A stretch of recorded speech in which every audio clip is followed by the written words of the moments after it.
What's up, everybody? It's me, Danny, and Mary G. Morning. It's time for another update of the top 3 news stories of today. We got some craziness, so hopefully you're prepared and you can see my bald head up close. Bald head! It is kind of scary.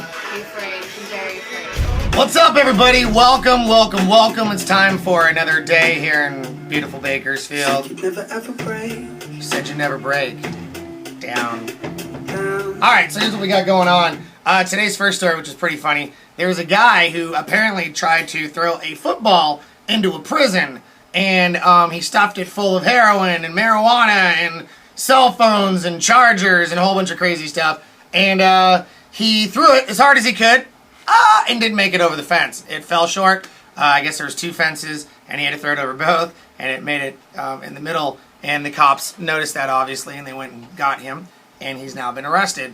And I guess when you throw heroin and marijuana and cell phones into a prison, they don't like that. So he's now under arrest. Woo! Crazy stories keep moving on. Story number 2. This one doesn't make any sense to me as a father or as a human, but I'll tell you anyway. Apparently there was some sort of house fire in Kentucky. A woman decides that, I need to put this fire out, so I'm going to grab the nearest source of water available. And she had her dog bowl. So she grabs her dog bowl to put out a small fire, and as she throws the dog bowl water onto the fire, it ignites. Flames everywhere. Well, it turns out that she claims one of her children put gasoline in the dog bowl, and she didn't realize it. So when she tossed the gasoline onto the fire, it made the whole house burn down.